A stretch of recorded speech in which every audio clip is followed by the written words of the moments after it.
titik. Kita berjumpa di awal pertemuan untuk membahas komponen dasar alat dan bahan reparasi, kemudian menggunakan alat ukurnya ya. Baik, yang pertama kita akan bahas dulu komponen dasar telepon seluler ya, atau komponen dasar daripada HP. Di komponen dasar ini sebetulnya banyak sekali ya, banyak macamnya ya.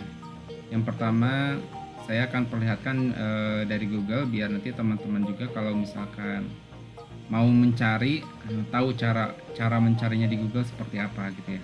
Yang pertama mungkin kita ke alat dulu mungkin ya. Nanti setelah itu baru ke bahan-bahan ya. Untuk yang pertama adalah mikroskop ya. Kalau teman-teman punya dana untuk membeli mikroskop, silakan ya. Cuman harga mikroskop ini mahal. Dan jangan sampai salah beli, soalnya mikroskop ini tidak seperti mikroskop untuk biologi ya, untuk biologi ataupun untuk praktek-praktek pada umumnya nih, bukan yang seperti ini ya. Nanti kalau misalkan teman-teman beli yang seperti ini akan menghambat kerja kita. Kenapa? Karena ini pertama ada ini ya, di bawahnya itu ada penghalang yang nanti kita kalau misalkan naruh HP ataupun naruh mesinnya susah. Apalagi kalau misalkan di atas gini juga susah. Maksudnya kan kita itu nanti bukan hanya melihat tapi sambil nyolder. Jadi kalau kayak gini susah. Maka bukan mikroskop yang seperti ini ya. Kita misalkan masuk dulu ke Tokopedia ya, mikroskop service. Nah, bentuknya seperti ini ya, teman-teman ya. Ini bentuk dari mikroskopnya. Nah, bentuk dari mikroskopnya seperti ini. Dan yang seperti ini tuh mahal, sekitar 3 juta ya. Ini sih alas karpetnya doang ya, teman-teman ya, jangan sampai salah beli ya. Ini hanya alas karpet ya, bukan mikroskopnya loh ya. Nah, ini mikroskopnya udah ada ketahuan nih, mikroskop RL160B. Seperti inilah contohnya ya. Jadi di bawahnya itu kosong. Di bawahnya kosong. Jadi kita naruh mesin ataupun langsung HP-nya enak, sambil nyolder enak gitu ya. Terus kemudian kalau kita mau pakai yang murah ya, yang murah nggak apa-apa, nggak masalah kok. Contohnya ini ya, contohnya ya. Nah ini teman-teman ya, teman-teman pakai yang kayak gini aja nggak masalah ya, pakai yang gini. Ataupun mau pakai kaca pembesar biasa boleh, yang penting ada dudukannya. Yang penting ada dudukannya, kaca pembesar yang gede ya, si kacanya ya. Nah mau pakai yang gini nggak apa-apa, nggak masalah. Ini bisa dudukannya bisa kita bikin sendiri, nggak masalah ya. Dudukan kan bisa beli, bisa bikin sendiri ya. Yang penting kan butuh ininya doang, Microsoft ini doang ya. Nah, begitu. Jadi ini murah ya, cuman 122.000 ya. Atau nanti kalau misalkan servisan udah banyak, barulah beli yang bagusan kayak tadi trinokular, binokular gitu, monokular, nggak apa-apa beli yang bagusan. Kemudian yang kedua adalah obeng set. Ya, obeng set ini saya sarankan itu belinya yang langsung set seperti ini. Nah, kalau yang seperti ini tuh enaknya kenapa? Enaknya pertama ada buat nyongkel ya. Ini nyongkel casing tuh enak pakai ginian. Terus ada picknya juga. Ya, picknya juga buat nyongkel sama. Terusnya kemudian nanti nah ini juga ada buat ngambil LCD. Terus kemudian nanti di belakangnya juga ada buat apa namanya, ngambil kartu. Dan ini si mata-matanya ini ada yang buat Android dan ada yang buat iPhone. Jadi ini udah lengkap di sini. Saya sarankan pakai yang gini aja ya, harganya juga nggak mahal ya. Ini udah satu set.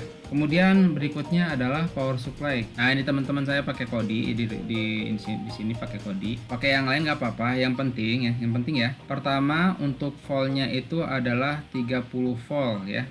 30 volt itu maksudnya maksimal 30 volt. Jangan yang di bawah ini.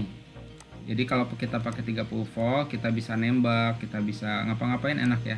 Kemudian ampernya itu 5 ampere teman-teman ya. Jadi 30 volt, 5 ampere ya. Cari yang 30 volt dan 5 ampere ya. Adapun nanti mereknya mau pakai Kodi atau yang lainnya ya bolehlah, terserah ya teman-teman ya. Nah, di sini lihat nih, di sini ada buat ngatur ampere dan di sini ada buat ngatur voltage. Nah, di sini ada fine, ada coarse ya. Kalau coarse ini adalah apa namanya, putaran kasar. Kalau nanti misalkan sudah nyampe sekian volt gitu ya, sudah nyampe 4 volt ya, kita mau 3,7 volt tapi disitunya 37,5 misalkan gitu. Nah kita atur dengan fine ini. Begitu juga dengan ampernya, kita sudah mencapai berapa ampere, pengen lebih spesifikasinya lagi, lebih spesifik lagi, pakai yang fine gitu ya, setelah diatur oleh course-nya seperti itu. Nah di sini yang dipakai adalah yang merah sama yang hitam. Nah yang ini yang ground nggak dipakai ya, yang bukan ground, apa sih namanya, netral nggak dipakai. Jadi kita pakainya ground dan positif aja langsung ya, jadi negatif sama positif langsung. Oke, berikutnya adalah kita masuk ke blower. Nah blower ini teman-teman ya, ini yang murah ya, blower ini cuman harganya nanti cari aja yang lebih murah lagi ya, banyak kok. Pokoknya ini blowernya model-model gini nih udah bisa dipakai ya, dan ini ada 3 ukuran ya, kecil, sedang, dan besar lubangnya, dan ini sudah bisa dipakai. Kalau mau pakai yang mahal banget, yang blower mesin ya nggak apa-apa ya, tapi recommended untuk pemula yang seperti ini dulu ya, kecuali kalau memang punya uang lebih ya. Kemudian kita masuk ke solder ya. Nah ini solder yang kayak gini enaknya adalah ada pengatur ininya, derajat celciusnya ya, ada bisa diatur-atur di sini gitu ya. Kalau misalkan teman-teman punya solder yang nggak begini nggak apa-apa, pengen ada pengaturnya tinggal beli aja dimmer ya. Kalau misalkan nanti teman-teman nggak ada dimmernya, nggak punya dimmernya, bisa beli ke saya, bisa ya. Nah ini terus kemudian matanya ya, matanya sendiri nanti teman-teman harus ya pilih yang runcing ya, seperti yang pertama yang ini, kedua yang ini. Jadi paling dibutuhkan adalah yang runcing banget seperti ini, dan kemudian yang pipih seperti ini, pipih tapi runcing. Jadi ini dua ya yang butuh ya. Kalau misalkan yang lebih, kalau di antara dua ini yang lebih diutamakan yang mana? Ya udah, kalau misalkan di antara dua yang ini, enaknya adalah yang ini ya, karena di sini yang atasnya runcing, yang sini nanti bisa buat nyolder ataupun ngerapihin kaki-kaki BGA IC gitu ya. Tapi kalau misalkan ada yang ini doang ya nggak jadi masalah ya teman-teman ya.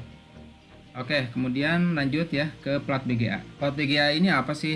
Plat BGA ini adalah suatu plat yang memudahkan kita nanti untuk nyetak IC-IC BGA ya, IC-IC yang bentuknya itu bentuk BGA gitu ya. Dan di sini kaki-kakinya itu, bolong-bolongnya itu nggak sama semua, jadi beda-beda.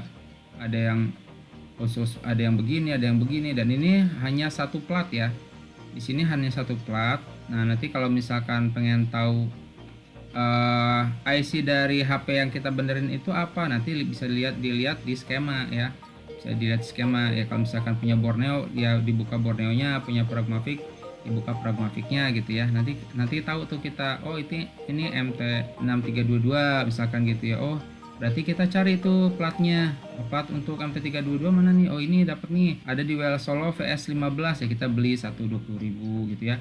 Dan ini HP itu kan banyak ya, HP itu banyak, jadi teman-teman memang harus punya semua sih ya yang kayak gini ya. Mungkin untuk ngumpulin plat-plat ini ya dengan berbagai macam bolong-bolongnya ini, kita mungkin bisa jadi sampai 15 plat ya kita kumpulin, 20 plat kita kumpulin ya. Ya lumayan lah ya, kalau 20.000 kali 20 plat ya lumayan 400.000 ya. Kayak jadi ini ya, kalau nanti juga ada sih yang kita namakan dengan plat universal ya. Tapi plat universal juga bagi pemula itu nggak susah lah ya, bagi pemula itu susah ya. Kalau misalkan enaknya yang langsung bolongnya pas gitu ya. Kemudian berikutnya adalah timah ya, timah yang biasa dulu, karena nanti timah itu ada dua, ada timah yang biasa dan ada timah cair. Nah ini timah yang biasa dulu ya teman-teman ya. Nah timah juga nanti ukuran kawatnya itu beda-beda teman-teman, ada yang kecil banget ya, ada yang besar. Itu sih yang besar juga nggak masalah sih ya, mau yang kecil juga